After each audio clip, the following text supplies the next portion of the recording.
Merci, Monsieur le Président. Madame Simoneau. Que la justice puisse, c'est la moindre des choses, passer et s'appliquer avec la détention, vous l'avez dit tout à l'heure, c'est effectivement un prérequis. Mais en réalité, on assiste aujourd'hui en France à une justice qui réprime davantage la pauvreté qui est produite justement par les politiques d'ensauvagement libéral et d'injustice sociale. Ma question n'est pas celle-ci. La France n'en finit plus avec les condamnations de la Cour européenne des droits de l'homme pour conditions indignes de détention. Et pourtant, comme votre rapport en témoigne, la situation ne cesse de s'empirer. Nous avons encore atteint un pic de surpopulation que vous avez cité dans votre rapport. Nous sommes dans une situation extrêmement préoccupante qui ne va qu'en s'empirant au fil des semaines, des mois, des années.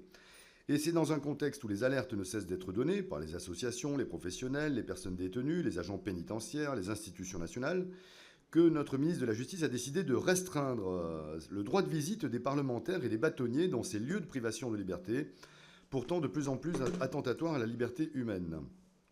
En effet, l'article 719 du Code de procédure pénale permet entre autres aux parlementaires et bâtonniers de visiter les lieux de privation de liberté de manière inopinée afin d'y apporter un contrôle et de faire état des conditions dans lesquelles les personnes sont enfermées.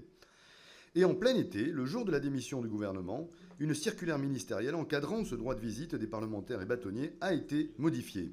L'une de ces modifications a été de retirer la mention selon laquelle nous pouvions, députés, s'entretenir avec des personnes détenues hors de la présence du cadre pénitentiaire en charge de la visite, c'est-à-dire de manière confidentielle. C'est une limitation de l'effectivité de notre droit, puisque nous nous déplaçons précisément pour voir et entendre ce que les personnes enfermées ont à dire et à dénoncer, notamment en échangeant avec elles par le biais de la parole libre et sans filtre. Nous voyons donc ce droit de visite diminuer, un droit pourtant nécessaire pour alerter les situations contraires aux droits humains.